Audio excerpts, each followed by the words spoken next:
Alhamdulillahi Rabbil Alamin. Wabihi nasta'inu ala umuri dunia wad din.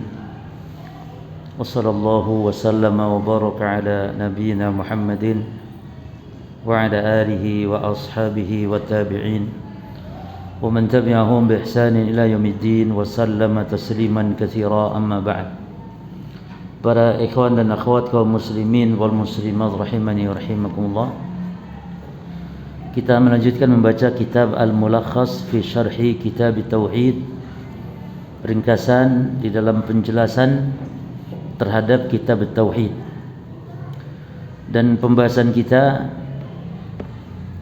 akhir pada bahasan bab minasyirki, ya.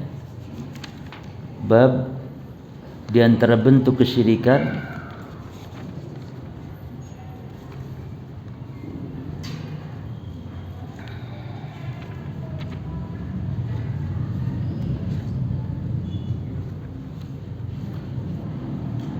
babu minasyirki, bab di antara bentuk kesyirikan adalah menggantungkan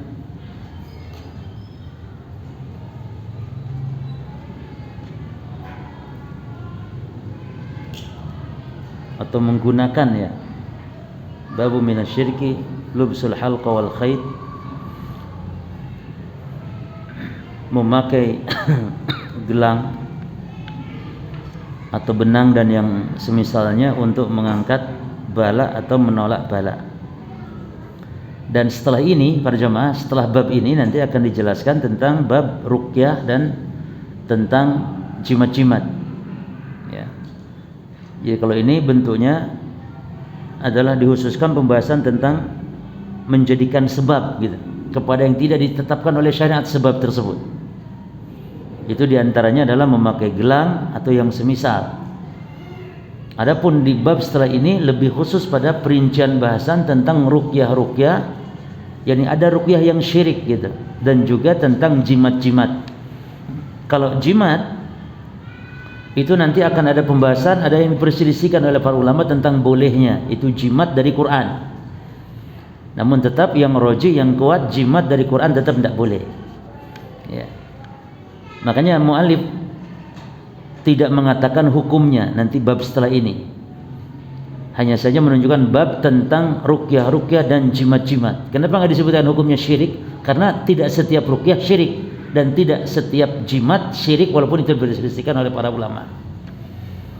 Nah, tapi kita bahas di hadis yang terakhir, hadis yang kedua, ya, 3 hadisnya, ya. Hadis yang ketiga. Qala al-muallif hafidhahullah ta'ala walahu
walahu maknanya dan diriwayatkan oleh al-Imam Ahmad, ya. Walahu an Uqbah bin Amir, dari Uqbah bin Amir, marfu'an, secara marfu'. Marfu'nya ini disandarkan, dinaikkan kepada Nabi. Jadi marfu' ini ada 2 jenis. Yang pertama marfu' hakiki, yakni disandarkan kepada nabinya itu jelas, seperti qala Rasulullah misalnya, Rasulullah bersabda, itu marfu hakiki. Adapun yang kedua marfu itu hukman. Dirofakan, dinaikkan penyandarannya kepada Nabi secara hukum, yakni perkataan sahabat sebenarnya, tapi dipahami itu adalah dari Nabi, itu marfu hukman. Yaitu apa? Contohnya para sahabat ketika berbicara misalnya dengan mengatakan fi ahdin Nabi, di zaman Nabi. Nah, perkataan sahabat di zaman Nabi itu menunjukkan bahwa perkataan sahabat itu dihukumi sebagai sabda Nabi. Ya. Itu marfu hukman. Jadi marfu hukman itu perkataan sahabat, hanya saja diisyaratkan di situ adalah Nabi yang bersabda atau diambilnya itu dari Nabi. Tidak mungkin perkataan sahabat ijtihad sendiri. Itu marfu hukman. Contohnya lagi misalnya ketika sahabat mengatakan tentang perkara gaib, maka itu dianggap marfu hukman, dianggap Nabi atau dari Nabi, karena tidak mungkin para sahabat berbicara dalam masalah apa coba? Dari ijtihadnya sendiri dalam masalah gaib. Contoh hadis Ibnu Mas'ud. Ibnu Mas'ud mengatakan balagani anna sirat, sampai kabar kepadaku bahwasanya sirat itu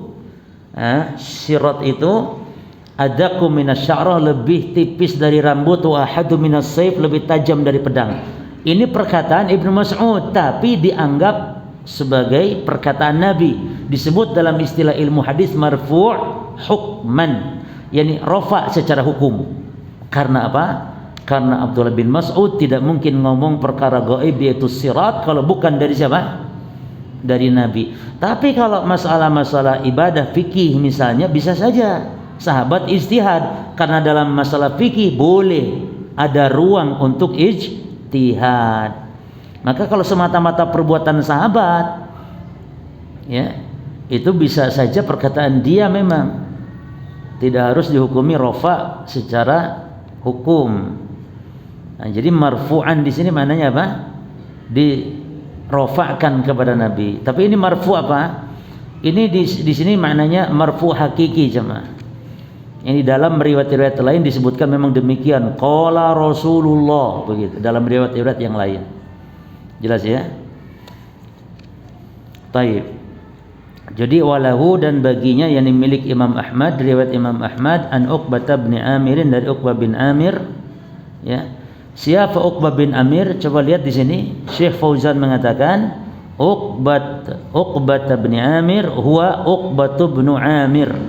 Dia Uqbah bin Amir al-Juhani, sahabiyun masyhurun, beliau seorang sahabat yang masyhur.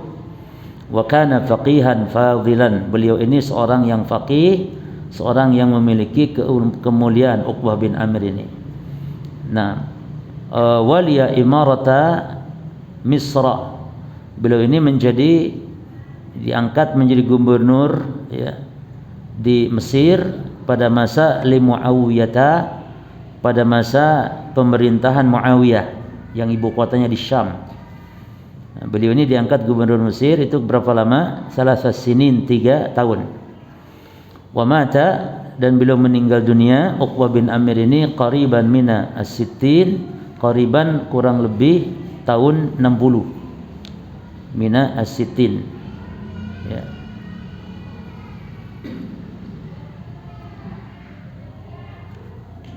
Baik. Apa kata Nabi di sini? Man ta'alaqa tamimatan fala atamallahu lahu, wa man ta'alaqa wada'atan. Boleh dibaca wada'atan, boleh dibaca wada'ah. Siapa yang menggantungkan tamimah, jimat. Tamimah ini artinya sempurna. Dinamakan sempurna atau kesempurnaan jimat itu karena orang yang menggantungkannya merasa dirinya telah tenang sempurna. Tapi tentu itu bukan hakiki jamaah. Justru nanti dalam hadis ini Allah akan memberikan justru sebaliknya kepada orang yang menggantungkan jimat, yaitu kegelisahan, ketidaktenangan justru sebagai hukuman. Maka di sini kata Nabi fala atamallahu lahu, maka Allah taala tidak akan menyempurnakan. Yang di dalam riwayat maknanya tidak akan Allah sempurnakan urusannya. Yang justru Allah cerai beraikan. Gitu. Lalu man ta'alaqa wada'atan, dan siapa yang membantukan wada'ah. Wa'adah ini sejenis jimat, cuma dengan bentuk khusus, yaitu bisa terbuat dari batu atau dari semacam binatang, semacam kerang, batu kerang begitu, yang ada di laut. Itu biasanya orang-orang Arab jahiliyah dahulu meyakini ya kerang tersebut atau batu, ya batu yang dari dalam atau dasar laut itu diyakini bisa menolak, mencegah ain. Ya. Taib. Jadi di sini penyebutan yang khusus setelah yang umum. Ini sering dalam bahasa Arab. Ya, ini menunjukkan pengkhususan. Ya. Jadi siapa yang menggantungkan jimat ini umum, lalu siapa yang menggantungkan jimat terbuat dari kerang. Nah, ini khusus. Maka kata Allah, kata Nabi, fala wada'allahu lahu, maka Allah tidak akan memberikan ketenangan. Ya, wada'a. Wa fi riwayatin, dalam riwayat yang lain, man ta'alaqa tamimatan faqad asyrak, siapa yang menggantungkan jimat maka dia telah syirik. Menggantungkan jimat hukum asalnya syirik kecil, namun bisa berubah menjadi syirik besar tergantung keyakinan. Jika meyakini jimat ini yang bisa menolak bala, bisa mengangkat bala, menolak bala, mendatangkan manfaat bidatiha secara tersendiri, ya, dengan dirinya gitu bisa menolak bala, maka syiriknya syirik besar. Namun kalau meyakini bahwa dia hanya sebab, sementara yang menolak bala adalah Allah, maka syiriknya syirik kecil. Jelas ya? Maka hukum asal menggantungkan jimat syirik kecil. Baik. Kemudian ta'alaqa tamimah, lihat kosakatanya, ta'alaqa tamimah ai alaqaha alaihi, menggantungkan jimat, yakni baik menggantungkan jimat untuk dirinya sendiri atau ala ghairi, atau kepada orang lain. Ngasih jimat sama itu hukumnya. Apalagi yang memberi itu ya sama saja dengan pemakai. Bahkan dalam Islam jemaah, tolong perhatikan, setiap fasilitator atau yang memfasilitasi tentang suatu kebaikan atau keburukan, maka dia akan mendapatkan pahala seperti pelaku atau dosa seperti pelaku dalam Islam. Makanya besar sekali ini faedah tentang menunjukkan kebaikan, ya, mandala alal khair kafa'ili. Siapa yang menunjukkan kebaikan maka seperti pelaku, baik dalam urusan yang baik atau dalam urusan yang buruk, sama. Misalnya ada orang, saya tidak berzina, tidak berjudi, tapi memfasilitasi orang berbuat zina. Makanya tidak boleh kita mengontrakkan tempat misalnya yang kita tahu tempat itu digunakan untuk bermaksiat, ya, murni, maka tidak boleh. Seperti mengontrakkan rumah untuk dipakai oleh bank, dipakai untuk lokalisasi pelacuran atau untuk diskotik dan yang semisal, atau untuk pabrik rokok misalnya, maka tidak boleh kita mengontrakkan rumah kita, karena bentuk ta'awun dalam dosa dan bisa termasuk kita telah memfasilitasi dosa. Tapi kalau dikontrak oleh orang kafir misalnya, kawan, boleh. Orang kafir kontrak rumah kita boleh, walaupun abdolnya ya untuk orang Islam abdolnya, tapi boleh, namanya muamalah boleh. Tapi kalau orang kafirnya untuk dibuat gereja boleh tidak? Tidak boleh. Kalau untuk rumah tinggal boleh, walaupun nanti di dalam rumah dia suka nyembah selain Allah misalnya, tidak masalah, itu urusan dia. Atau orang Islam nanti rumahnya juga kadang dipakai maksiat di rumah itu, bisa, itu urusan dia, karena kita transaksi adalah dalam perkara yang asalnya mubah. Jelas jemaah? Kecuali kalau tahu untuk dibuat maksiat. Makanya dalam kaidah enggak boleh kita banyak tanya kalau akan memberatkan nantinya. Kita transaksi kalau asalnya mubah, halal sudah. Tapi kalau kita tahu digunakan untuk maksiat, maka kita ikut berdosa. Maka kalau ada orang beli apa-apa, antum jangan banyak tanya, sudah. Ada yang pesan misalnya soto Banjar 100 kotak, sudah kasih saja, kasih, jangan tanya untuk apa Pak, nanti untuk tahlilan Pak, jadi nggak jadi. Kalau tahu untuk tahlilan, untuk Natalan misalnya, repot. Makanya jangan banyak tanya, jual saja. Ada orang beli pisang, kasih, selesai. Kasih selesai, beli pisang 1 tandan, selesai kasih. Jangan tanya untuk apa pisang. Untuk sesajen Nyi Roro Kidul. Nah, berarti tidak jadi. Beli tambang, kasih. Jangan tanya-tanya. Untuk apa Pak tambang? Aku wis bosan hidup Pak, gantung diri aku wis. Berarti dosa aja mah. Jual tambang yang asalnya halal. Ya. Bahkan kalau dianya banyak ngomong-ngomong tentang untuk apa ini, antum udah usah ajak bicara yang lain saja. Pesan nasi Pak 100 kotak. Ini Pak nasi ini untuk. Oh sudah ya Pak 100 kotak ya. Wis nanti tak kirim Pak. Wis enggak usah ngomong apa-apa, wis nasi 100 kotak titik. Ya. Nanti demikian dalam hal-hal yang lain ya. Maka kata para ulama al-musabbib laha hukmul mubashir. Al-musabbib laha hukmul mubashir. Sang penyebab itu memiliki hukum seperti pelaku penyebab. Al-musabibu sang penyebab, laha hukmu dia sama berkedudukan dengan hukum al-mubashir sang pelaku. Makanya kata Nabi, ada orang anak yang mencaci orang tuanya. Bagaimana ya Rasul? Masa ada anak yang mencaci orang tuanya? Ada kata Nabi. Dia caci maki orang tuanya orang lain, lalu anaknya mereka mencaci maki orang tua kita. Ya, penyebab ini cuma nggak boleh begitu. Berarti kita secara tidak langsung telah menjadi ya, atau secara tidak langsung kita telah mencaci maki orang tua kita sendiri. Ya. Baik.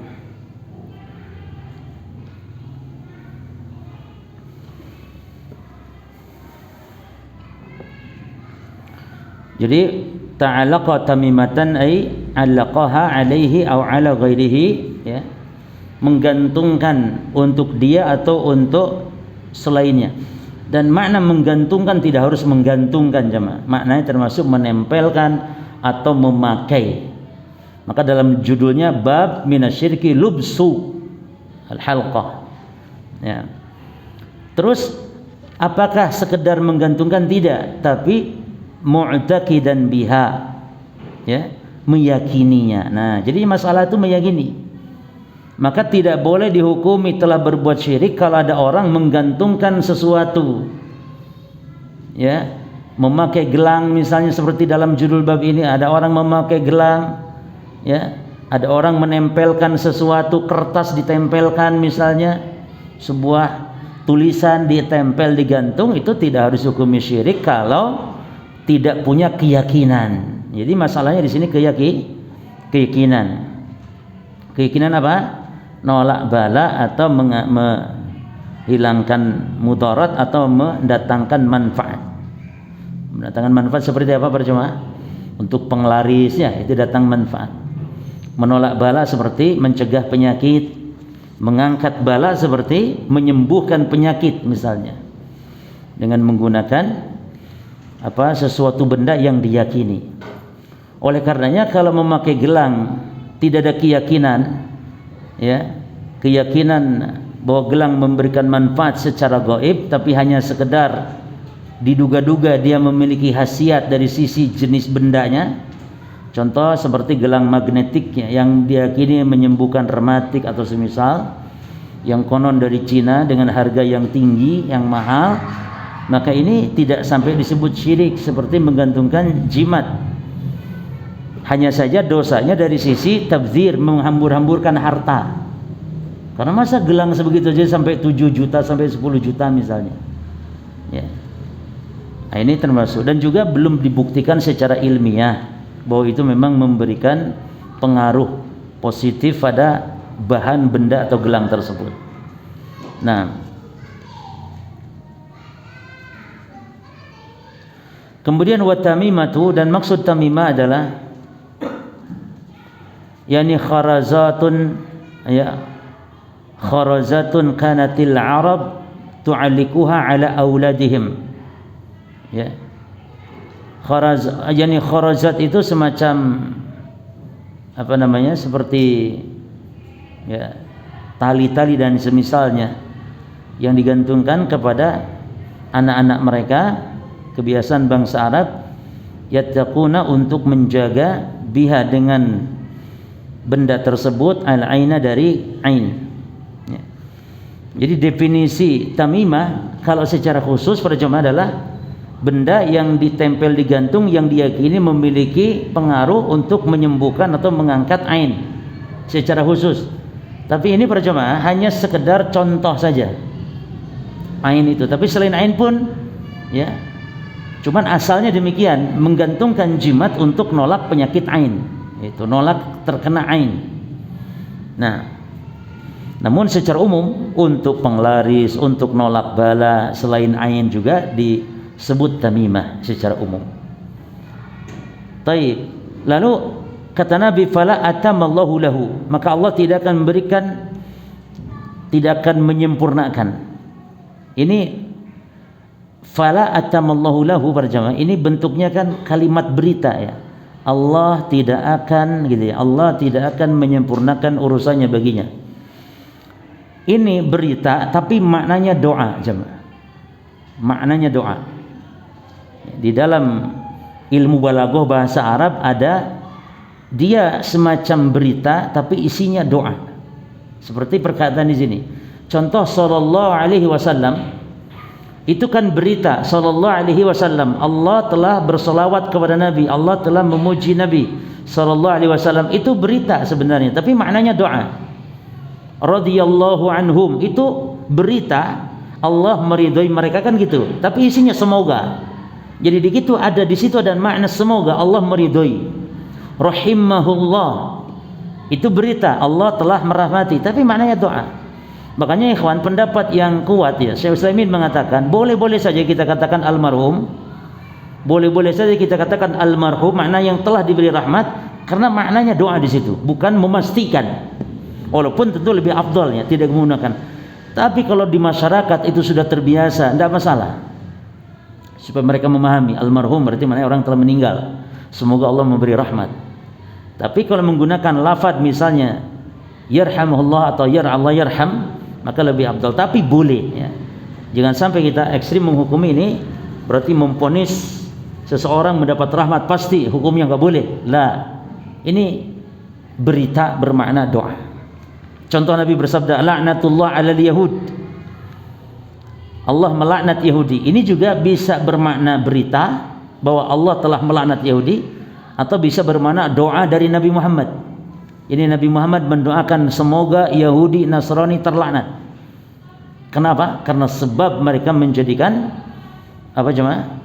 Kubur-kubur Nabi mereka sebagai masjid, yakni tempat ibadah, salat, baca Injil, baca Taurat. Ya, kalau orang Islam baca Al-Quran. Dan kita harus meyakini para jemaah sekalian bahwa Nabi Muhammad telah menyampaikan kabar berita yang pasti benarnya kalau umat Islam akan mengikuti orang-orang Yahudi Nasrani. Dalam mengikutinya itu perhatikan jemaah, shibran bi shibrin dira'an midrin hatta la dakhulu juhra dabbin la dakhaltum. Sejengkal demi sejengkal, sehasta demi sehasta, hatta walaupun masuk ke lubang dhab yang kecil pasti akan ikut. Yang menunjukkan kata para ulama, jadi dalam mengikutinya itu persis sekali, nggak ada bedanya sama sekali, persis betul. Apa ya, untuk mengungkapkan kepersisan yang sangat-sangat super sangat itu apa? Persis, ya. Pokoknya puol persisnya itu. Ya, antara umat Islam ini akan mengikuti orang-orang Yahudi yang Nasrani. Contohnya salah satunya dalam pengagungan kuburan. Di kuburan pada beribadah yang dilarang justru harusnya. Jelas ya? Jadi sampai hal yang tidak masuk akal pun akan diikuti. Lubang dob itu kan lubang yang kecil sekali, tapi dob bisa masuk. Artinya orang Islam akan mengikuti orang-orang Yahudi itu dalam hal yang tidak masuk akal, tapi kok bisa ikut? Kok bisa itu? Contohnya adzan. Jemaah, adzan di gereja ini kalau orang Islam yang paling bodoh sekalipun kalau ditanya pasti akan merinding. Kok bisa? Mosok sih adzan nang gereja? Gereja kan tempat orang kafir. Tidak mungkin. Nah, tapi ini ada tokoh-tokoh masyarakat, tokoh yang dikiaikan, diulamakan, azan di gereja. Selawatan di gereja. Ini kan super tidak masuk akal. Tapi bisa terjadi. Itu kata Nabi, masuk lubang top. Ya. Ibadah Yahudi, Nasrani. Kalau Nasrani sekarang ibadah pakai piano, alat musik. Sama, orang Islam juga sudah mengikuti. Ya. Baik.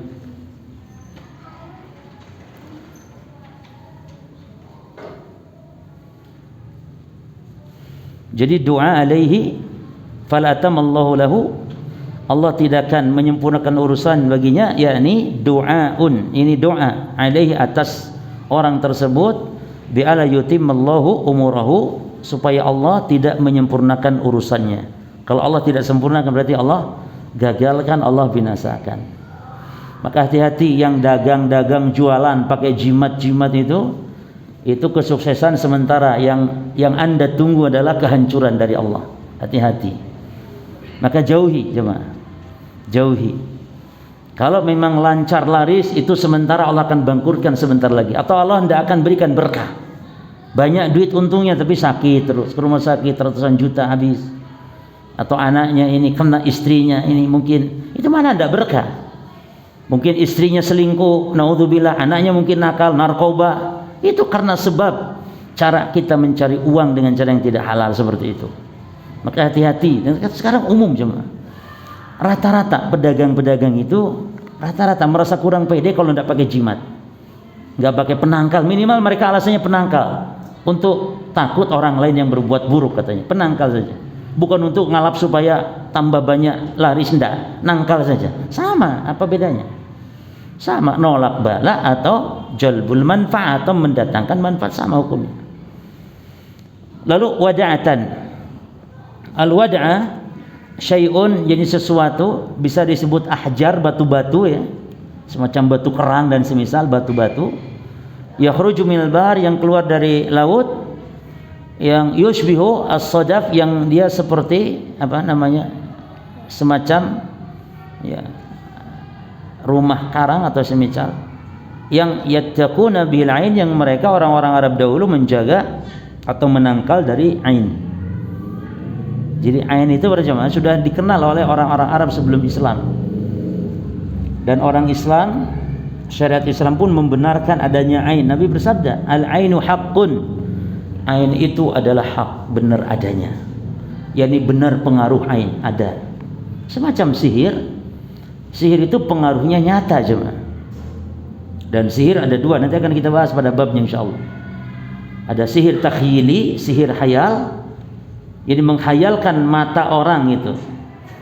Jadi sesuatu itu di luar hakikatnya. Lihat kertas atau daun seperti duit, itu sihir takhyili, seperti sihir kaum Nabi Musa dulu. Adapun yang kedua sihir hakiki, yani seorang dapat penyakit. Ya, walaupun dites di rumah sakit, di laboratorium tidak ada, tapi jelas dia sakit badannya, lemas, lemah dan semisal, lumpuh misalnya, atau ada penyakit yang sakit di badan tertentu, itu akibat sihir hakiki, nyata, bisa mati gara-gara sihir. Nah, itu bedanya. Ada sihir takhyili, yakni tipuan mata.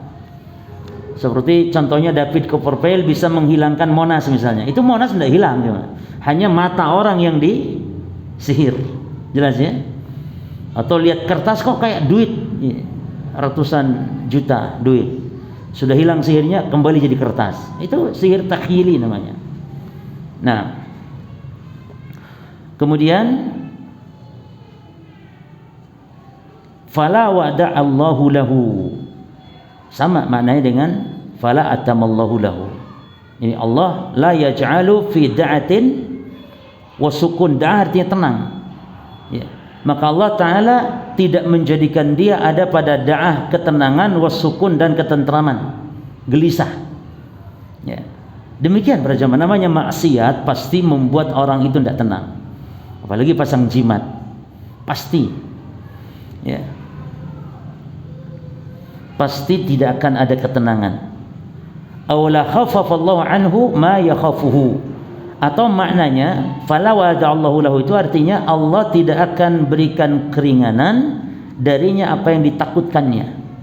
Jadi tidak diberi kekurangan, tidak dikurangi rasa takut, malah semakin bertambah Kan orang begitu cuma. Orang semakin pasang jimat semakin besar rasa takutnya justru. Khawatirnya. Wa fi riwayatin, dalam sebuah riwayat, ai warawa al-Imam Ahmad min hadisin akhar. Jadi maksudnya dalam sebuah riwayat itu dalam riwayat Imam Ahmad gitu. Hadis yang lain itu Nabi bersabda man talaqa tamimatan faqad asyraka. Ini hadis dari Imam Ahmad yang ini juga. Siapa yang menggantungkan jimat maka sungguh dia telah berbuat syirik. Ya. Sungguh dia telah berbuat syirik. Baik, kita baca berjamaah apa makna hadis ini atau dua hadis. Yang mana dua hadis maknanya? Yang riwayat lain itu tadi, yang man ta'alaqa tamimatan faqad asyrak, itu maknanya. Jadi dua hadis ya. Anna Nabiya sallallahu alaihi wasallam, bahwasanya Nabi sallallahu alaihi wasallam yad'u ala man ista'malat tamaim. Nabi mendoakan ala ini berarti mendoakan kejelekan para jemaah, melaknat. Jadi yad'u ala ya, antum lihat kata ala menunjukkan jelek, doa jelek. Kalau yad'u ila yad'u ila atau li itu maknanya doa baik. Contohnya yad'u ala sultan maknanya mendoakan kejelekan bagi pemimpin. Yad'u ala sultan wa hadha min simati ahli bid'ah. Ini diantara cirinya ahli bid'ah, mendoakan buruk kepada pemimpin, presiden. Siapa saja yang mendoakan kejelekan kepada presiden ini dipastikan ahli bid'ah. Walaupun dia ngaku-ngaku berpegang di atas sunnah, di atas manhaj salaf, tapi kalau sudah mencela-cela presiden, pemimpin, raja, maka ini ahli bid'ah cirinya. Ini semoga Allah laknat ya Pak Fulan itu presiden. Harusnya mendoakan semoga Allah memberi kebaikan, semoga Allah membantu, menolong, begitu. Semoga Allah memberi hidayah, itu doa yang baik. Semoga Allah memberi taufik kepada pemimpin kita ya. Adapun doa kebaikan bagi pemimpin itu ciri min ahli sunnah, insyaallah.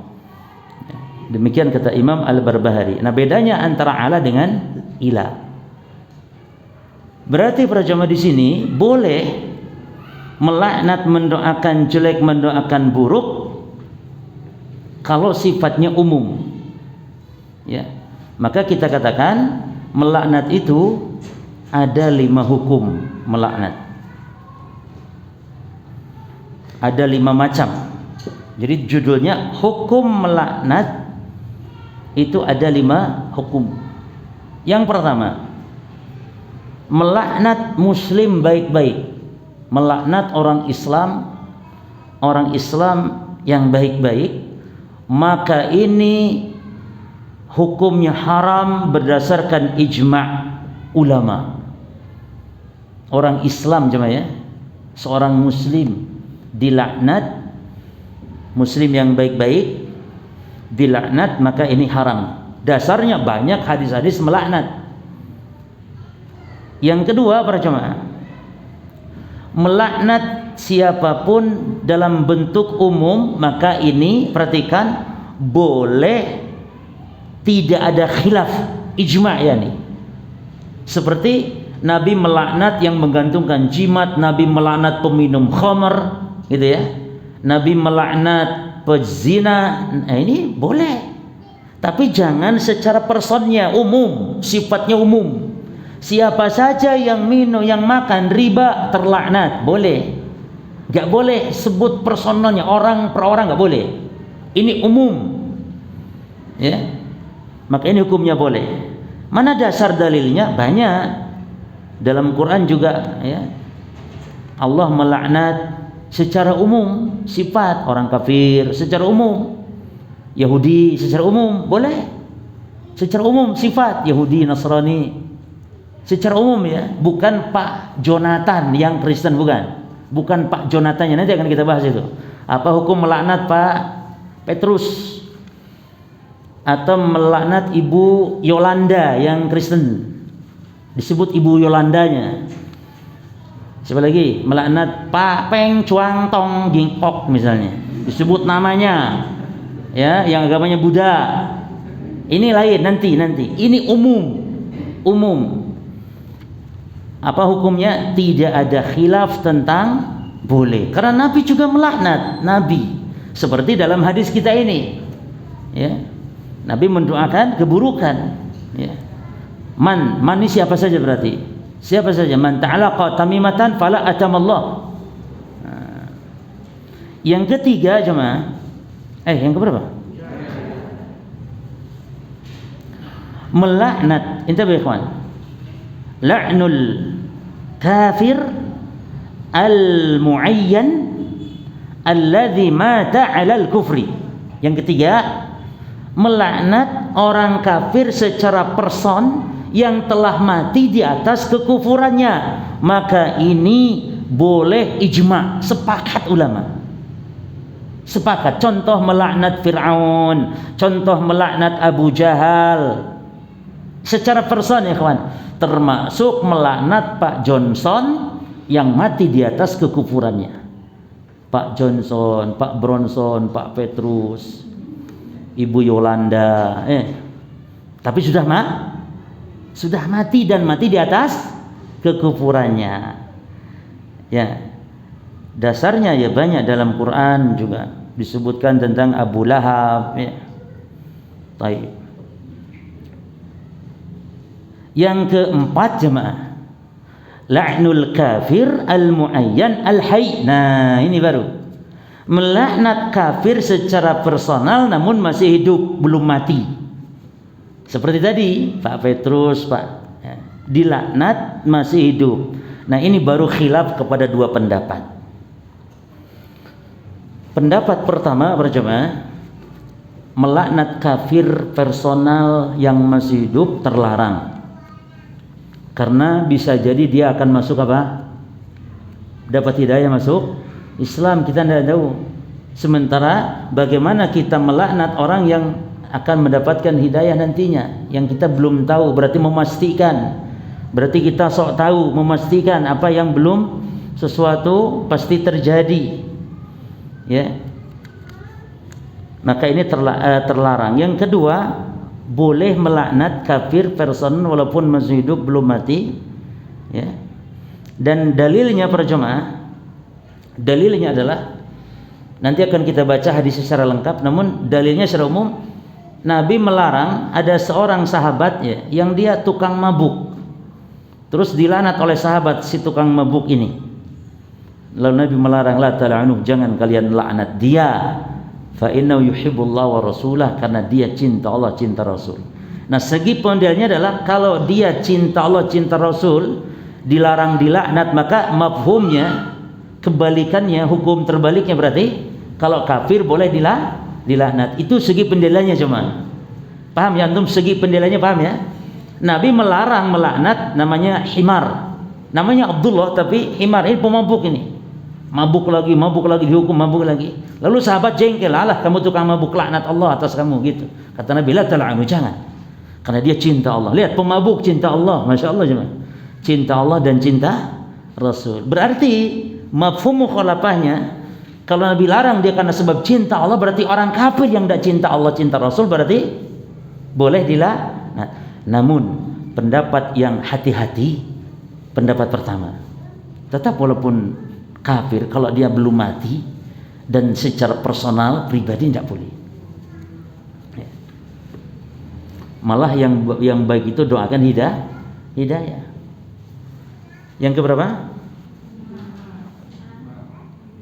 5 apa 6? 5. Wis terserah dong, cuma nomor apa sih? Apa sebuah nomor saja ya, apa artinya sebuah nomor. Berikutnya, melaknat muslim secara personal, muayyan itu personal, namun dia muslim yang al-fasiq, pelaku maksiat, muslim pelacur, muslim pezina, muslim pemabuk, boleh nggak dilaknat? Ya. Maka para jemaah, hukumnya tidak boleh kalau personal. Ya. Mana dasarnya? Tadi itu di zaman Nabi ada pemabuk yang namanya Abdullah, namun digelari dengan himar, keledai, dan menggelari orang dengan ini. Kalau orangnya suka nggak masalah jemaah, dengan binatang ya. Mungkin ada orang sudah kadung terkenal dengan julukan si apa ya? Si kancil gitu ya. Kancil atau binatang apa lagi? Si domba ya, wedus, nanti dus misalnya, wedus. Boleh jemaah, asal orangnya ndak seperti siapa. Dan himar ini memang wakana yadhiku Rasulullah SAW. Jadi himar ini lucu gitu, suka bercanda dan Nabi senang, suka tertawa Nabi. Ya. Maka mungkin karena faktor ini maka digelari juga dengan gelaran himar. Tapi dia pemabuk cuma. Ketahuan mabuk dihukum, dicambuk, lepas. Mabuk lagi. Dicambuk lagi sampai ulang-ulang 3 kali.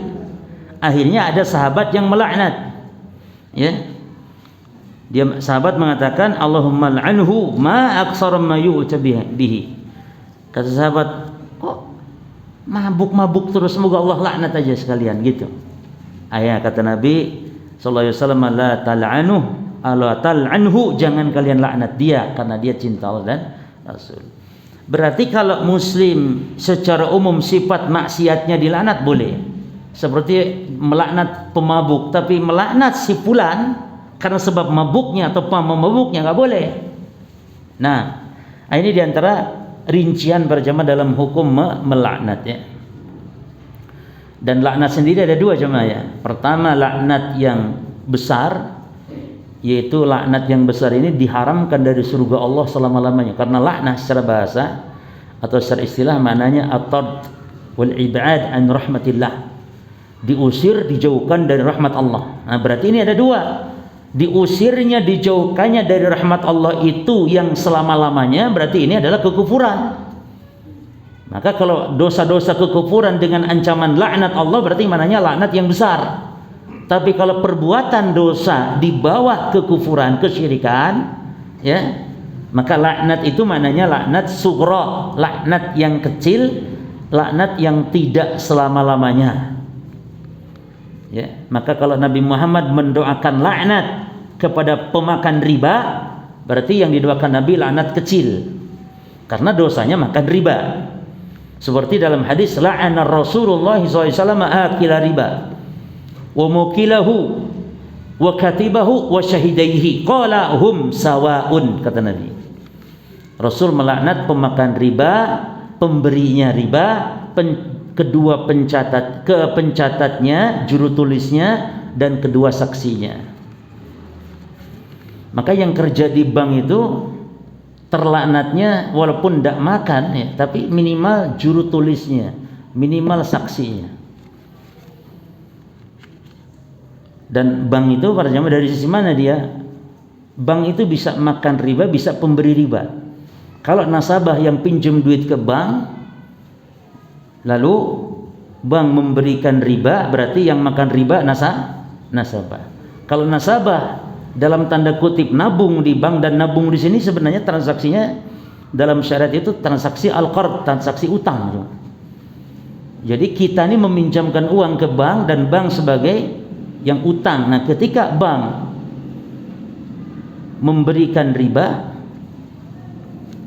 maka nasabah sebagai pemakan riba. Kalau nasabah pinjam uang, nasabah yang bayar ribanya, maka bank yang pemakan riba.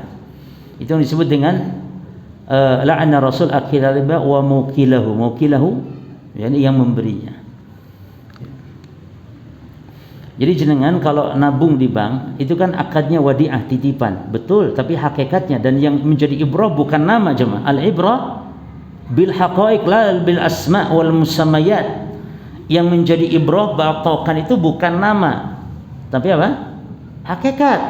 Nabi SAW menyamakan permintaan Bani Israel kepada Musa untuk dibuatkan sesembahan menyerupakan dengan permintaan para sahabat kepada Nabi untuk dibuatkan pohon keramat. Sama saja, itu nyembah pohon keramat. Padahal tujuan para sahabat untuk ngalap berkah saja pohon itu. Tapi dianggap oleh Nabi sama dengan hakikatnya orang Yahudi yang meminta, atau orang kaum Nabi Musa minta kepada Musa dibuatkan sesembahan. Jadi yang menjadi tolak ukur hakikat bukan nama. Walaupun dinamakan dengan indah, misalnya tawassul dinamakan dengan indah, misalnya tabarruk, tapi kalau syirik ya syirik, tidak ada, yakni nama tidak merubah hakikat para jemaah. Dan ini dalam segala hal ya, dalam akidah, dalam muamalah, demikian dalam ibadah. ya, dalam ibadah. Contoh, Nabi tidak menamakan sholat apa ketika ada orang yang duduk setelah sholat subuh lalu zikir, lalu ketika syuruk terbit selesai dia sholat 2 rakaat, ya, itu kan Nabi nggak menyebut sholat apa namanya. Maka kalau ada orang membaca usolli sholat syuruk misalnya, itu ucapan itu tidak masalah, bukan masalah usolinya, maksudnya ucapan itu nggak dianggap, karena yang penting hakikat orang ini niat sholat apa gitu. Kalau orang ini niat dalam hatinya sholat duhur misalnya, ya jelas tidak sah sholatnya. Tapi kalau niat sholat apa? Sholat setelah duduk zikir di masjid, sholat subuh, lalu zikir, lalu terbit syuruk kita sholat. Nah kalau itu niat dalam hati maka dianggap sah sholatnya. Ada lagi yang ngomong sholat duha awal waktu, sah karena memang itu sholat itu. Makanya ribet sholat pakai usul itu cuma. Kadang-kadang Nabi nggak memberi nama, lalu antum mau namakan sholat apa itu? Ya, Nabi nggak menyebut dia sholat syuruk, Nabi nggak nyebut juga sholat duha. Tapi ini mengatakan siapa yang sholat subuh berjamaah, kemudian dia duduk, kemudian zikir di tempat sholatnya, lalu dia sholat 2 rakaat, maka kahajatin wa umratin tamatan. Seperti umrah dan haji sempurna. Ayo, apa usulinya di situ? Masa usulinya mau bacakan hadis Nabi tadi? Maka yang penting mau dia ngomong apapun usulinya, karena Allah nggak ngereken dengan lisan. Allah hanya akan menganggap apa yang ada dalam hati. Maka kalau ada orang sholat duhur, niatnya memang sholat duhur, salah ngomong usulinya sholat subuh, sah sholatnya cuma sah, karena mulut nggak dianggap oleh Allah. Yang penting hati dia niat sholat duhur. Tapi ya ini kan memberi contoh saja, jangan protes antum kalau sama contoh. Contohnya mulutnya ngomongnya usoli sholat al-fajri, sah tidak sholatnya? Ngomong usoli sholat subuh loh cuma, tapi niat hatinya sholat duhur, betul sholat duhur memang, sah enggak? Sah. Kalau memang gak dianggap lisan diniatkan, ya diucapkan niat itu dengan lisan, lalu kenapa harus kita ucapkan, malah membuat sulit? Sampai-sampai saya sering saksikan ada rombongan ziarah begitu, rombongan kalau di rest area ya, saya lihat saksikan mereka sholat, kiainya itu ngajarkan, bu niatnya begini bu ya, kita jamaah qashar niatnya begini, usolli, jadi jamaah qashar disuruh niat, dan kadang-kadang ada yang tidak hafal niat itu sampai diulang berulang-ulang kali. Habis waktu sholat gara-gara belajar niat dulu jemaah, habis itu waktu sholat, kan kasihan, subhanallah, kasihan belajar dulu usolli mau jamaah qashar, sholatnya jamaah qashar apa, duhur dan asar misalnya, kasihan. Demikian, maka disitulah memang yang namanya kebid'ahan itu adalah pasti ribet. Makanya bid'ah secara bahasanya ta'ab, capek. Bid'ah secara bahasa itu letih, karena bikin capek ibadah bid'ah itu. Sholat 100 rakaat aja mah. Ini sekarang ini malam Jumat pertama Rajab, ya, itu sholat raghaib 12 rakaat antara maghrib dan isya. Capek. Belum nanti yang puasa sekian hari dengan niat tertentu. Belum yang menyebarkan SMS di awal Rajab, kalau tidak disebarkan nanti akan kewalat celaka, sebarkan, jangan biarkan dia berdiam di HP Anda. Akhirnya takut kewalat, justru itu kewalat kalau menyebarkan. Justru kalau menyebarkan kewalat dari mana? Karena menyebarkan dusta. Apakah orang yang berusaha tidak kewalat? Kewalat di dunia, kewalat di akhirat. Waliyadzubillah. Jadi kalau dapat postingan sampah itu harus dibuang, ya, dibuang. Tapi nggak perlu kita sebar lalu di bawahnya ditulisi, kalau dapat postingan ini jangan disebar ya, buang saja, delete saja. Itu juga ndak usah begitu, karena khawatir salah paham. Orang kan ndak lihat aja mah, pas dilihat judul langsung share, ternyata bawahnya jangan disebar, malah disebar, wis kadung nyebar, sulit nariknya lagi, akhirnya nyebar. Sudah ndak usah, cuman kalau ada yang tanya baru antum jawab, jelas ya. Oh jangan disebar ini haram, ini dusta, ini nggak ada dasarnya, nggak ada sumbernya, nggak boleh kita menyebarkan ini, jangan, bisa jadi kita terlaknat, jangan, bisa jadi kita kewalat, hati-hati, jangan sebarkan ini, bahaya, ini masalah agama, hati-hati. Bahasa-bahasa antum ancam orang supaya takut, nggak masalah. Tapi jangan dusta juga antum, siapa yang menyebarkan ini maka akan mendapatkan azab 3 kali lipat, juga itu dusta, nggak boleh juga. Yang penting ancam orang, ya, jangan sampai berbuat hal-hal yang tidak ada dasarnya dalam syariat. Baik.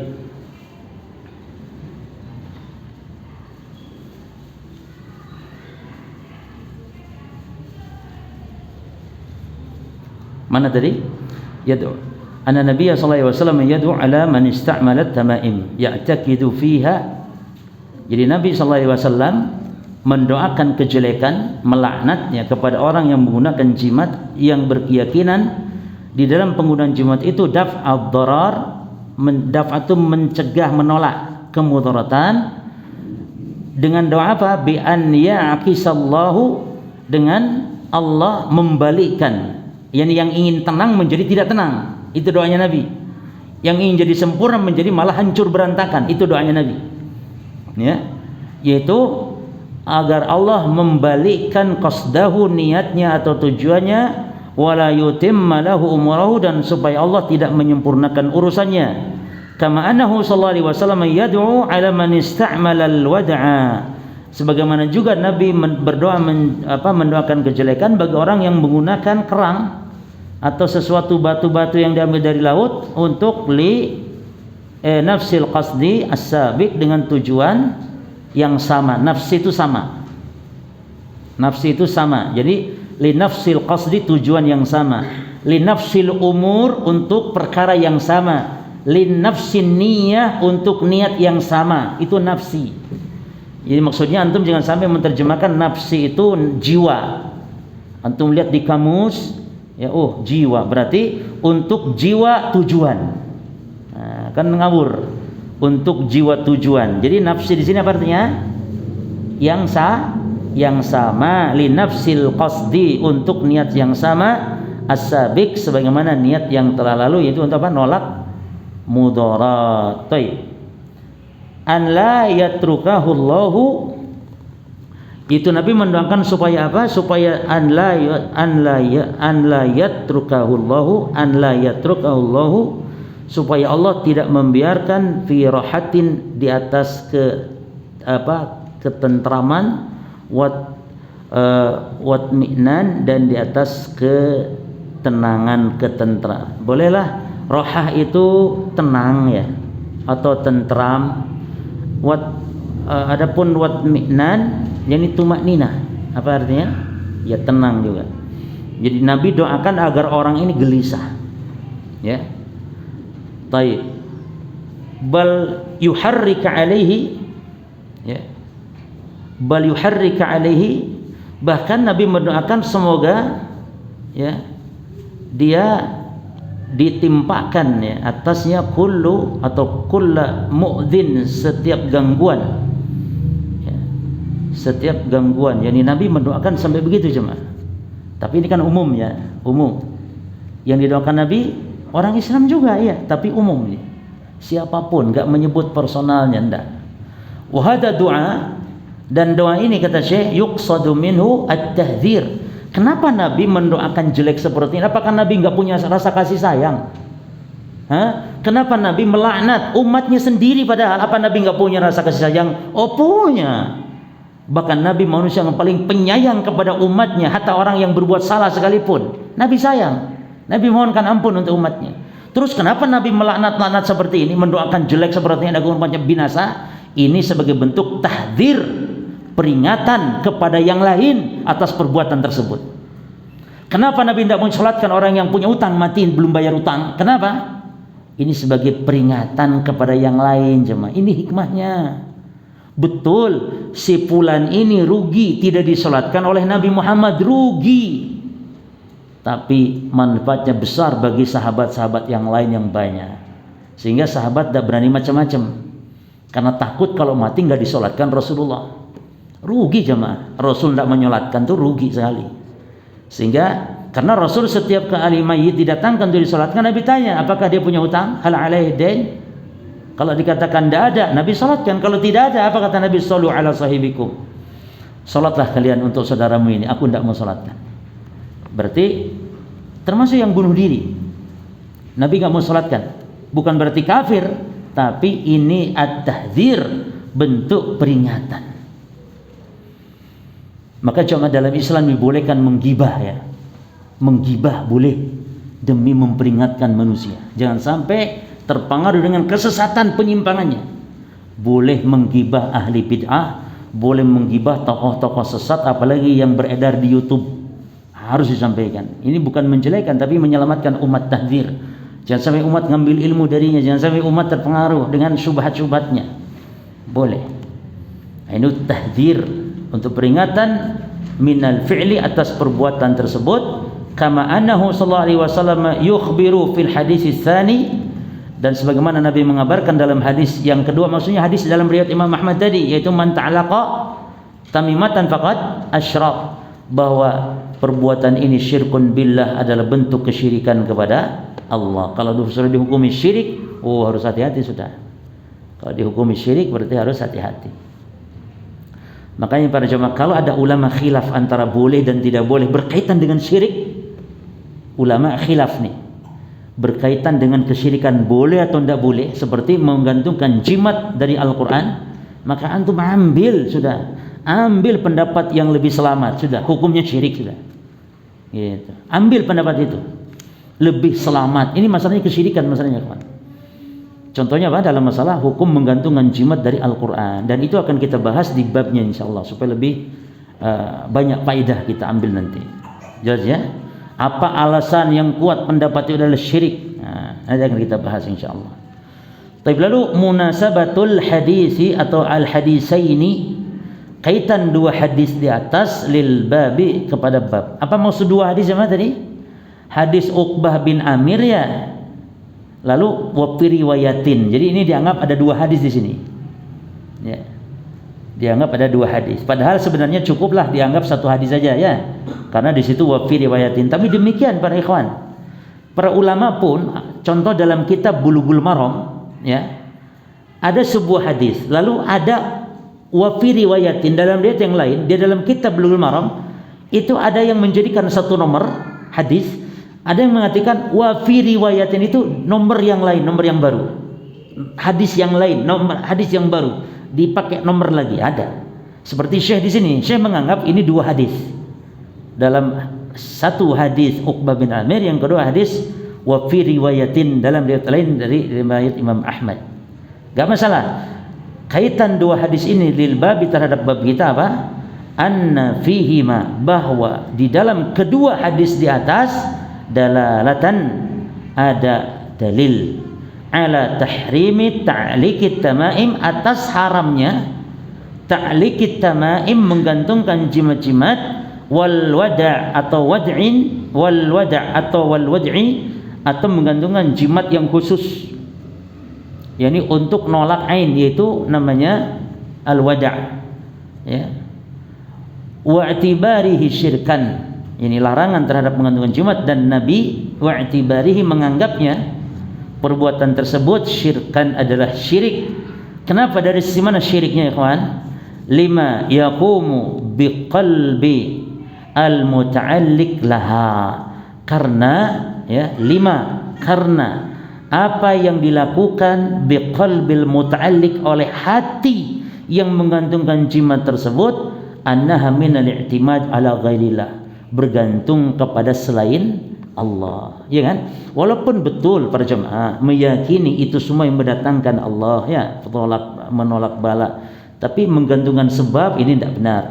Apalagi yang meyakini bahwa jimat-jimat itulah yang mendatangkan manfaat, ini berarti menggantungkan ya, menggantungkan takut, harapan semua kepada selain Allah, dan ini syirik besar. Makanya menggantungkan jimat itu bisa syirik kecil, bisa syirik besar. Nah, kita ambil faedah dan akan saya tambahkan faedah dari kitab-kitab yang lain. Yang pertama, mayustafadu mina al-hadisaini, apa yang kita bisa ambil pelajaran dari kedua hadis di atas. Yang pertama, al-awwal anna ta'liqat tamaim, bahwa menggantungkan jimat-jimat itu, wal wad'i atau menggantungkan wada', jimat yang khususnya, itu minasyirki, adalah bagian dari syirik. Adapun hukum syiriknya apa? Antum kalau sudah ngaji nggak boleh langsung mengatakan syirik besar atau syirik kecil, tapi antum jawab diperinci. Faman zama anah mu'assiratun binafsiha, siapa yang meyakini bahwa jimat ini mu'assiratun binafsiha, berpengaruh atas dirinya, maka syiriknya syirik apa cuma? Bahwa syirkun akbar. Saya ulangi, faman za'ama annaha, siapa yang meyakini annaha, bahwa jimat tersebut mu'assiratun, berpengaruh binafsiha, dengan dirinya, ini bukan karena Allah tapi dirinya sendiri yang berpengaruh, fahuwa atau wa innahu syirkun akbaru, syirkun akbaru. Lalu waman za'ama, dan siapa yang meyakini annaha, bahwa jimat tersebut laisat mu'assiratan bidzatiha, tidak pengaruh pada zatnya, wa innama hiya sababun, namun dia hanya sebab, fahuwa syirkun asgharu, Ini rincian ini muhim jiddan bagi para penuntut ilmu. Ya, jadi para penuntut ilmu kalau ditanya sesuatu itu jelaskan secara perincian. Ya. Baik. Faedah kedua cuma anna man i'tamada ala ghairillahi, bahwasanya siapa yang bergantung, bersandar kepada selain Allah, ya, selain Allah, amalahu Allahu binaqidhi qasdihi. Perhatikan, maka Allah akan Allah akan perlakukan dia binaqidhi qasdihi, dengan sebaliknya dari niatnya. Kalau niatnya untuk kesempurnaan, maka Allah perlakukan dia nanti akan diapakan oleh Allah? Niatnya untuk kesempurnaan, dengan lawannya apa itu? Kehancuran, ya. Kalau niatnya untuk penglaris, maka Allah akan apakan? Bangkrutkan dagangannya. Demikian kaidahnya, kawan. Kalau untuk kesembuhan, Allah akan timpakan penyakit, yang ini sembuh tapi yang lain lebih besar datang nanti. Bengeknya sembuh tapi kanker otaknya datang. Na'udzubillah. Kalau cari kesembuhan dengan jimat, ini kaidah penting coba. Anna man i'tamada ala ghairillahi, siapa yang bergantung menyandarkan suatu kepada selain Allah, maka amalahullahu, Allah akan perlakukan dia binaqidi qasdihi, dengan sebaliknya dari niatnya. Cuman bahasa ini kurang tepat, kurang pas. Apa? Sebalik yang diniatkan. Coba. Disinilah pinter-pinter penterjemah. Jadi ilmu menterjemah itu harus punya 3 ilmu, cuman. 1, ilmu bahasa Arabnya tentu. Ya, kalau kita terjemah bahasa Arab ya. Kalau ilmu bahasa Inggris ya bahasa Inggrisnya tentu kan. Jelas ya? Kita bicara bahasa Arab, menerjemahkan kitab-kitab ulama misalnya. 1, ilmu bahasa Arabnya. Nahwu, shorof minimal. Ya. Yang kedua, para jamaah, kita harus tahu ilmu bahasa Indonesia. Jadi kepada bahasa mana yang kita terjemahkan. Kalau bahasa Jawa ya ilmu bahasa Jawanya. Seperti Indonesia IED, bahasa yang paling pas, yang purna seperti apa gitu cuma. Dan yang ketiga, istilah-istilah yang digunakan dalam kitab yang akan kita terjemahkan. Istilah kita harus tahu. Ada seorang penterjemah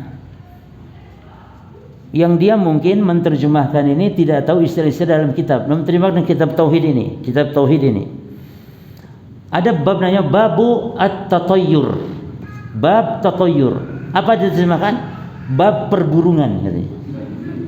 Bab perburungan. Ini orang tidak paham istilah-istilah yang digunakan di kitab tauhid apa makna. Jadi seperti bisa jadi dalam Bulughul Maram ada rawahu khamsah, hadis diriwayatkan oleh 5. Itu harus paham istilah-istilah mustalah hadis di situ. Matruk, ya, matruk. Istilah dajjal dalam ilmu hadis, yaitu sebutan bagi rawi pendusta dengan sebutan dajjal.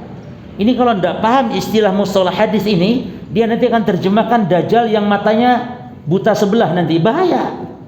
Padahal maksud dajjal di situ apa? Istilah maknawi yang disematkan bagi rawi yang sangat pendusta. Rawi yang sangat pendusta, maka disifati rawi fulan dajjal. Ya, khobis yani kotor. Matruk, mutorib goncang. Apa goncang? Bukan otaknya yang goncang gitu aja, Pak. Nah, ini istilah-istilah dalam ilmu hadis. Jadi begitu menerjemahkan, harus memahami istilah dan juga harus bisa memilih apa jamaah bahasa. Jangan terlalu letterlek bahasa Arab, karena kadang kalau diartikan akan menjadi rancu dalam bahasa Indonesia. Ya.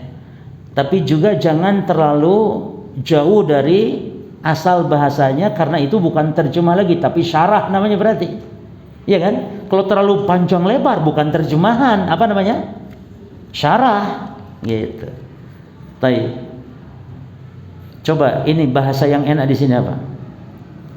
Siapa yang bergantung kepada selain Allah, maka Allah akan perlukan dia dengan naqidi qasdihi, dengan lawan tujuannya. Kan kurang pas sebenarnya. Apa? Allah. Wis, yang penting paham ya. Ya.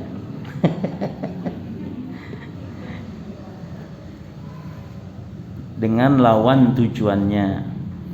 Dengan Allah akan timpakan dia sebaliknya. Mungkin bisa sebaliknya apa yang dia niatkan, atau tapi itu kurang greget. Ini kan ancaman supaya orang juga takut gitu. Kalau ditimpakan lawannya atau sebaliknya kurang pas. Yang penting jenengan paham lah wis ya. Yang ketiga, asalis ad-du'a ala ad-du'a ala. Apa artinya ad-du'a ala? Mendoakan kejelekan. Man alaqat tamaim, orang yang menggantungkan jimat, wal wada' atau wada', yakni bagian nama dari jimat. Apa itu? Bima yufawwitu alaihi maqsudahu. Ya. Yaitu doa agar terluput gitu. Bima yufawwitu alaihi, dengan terluputnya maqsudahu, maksudnya. Ya. Wa yaqisu, dan berlawanan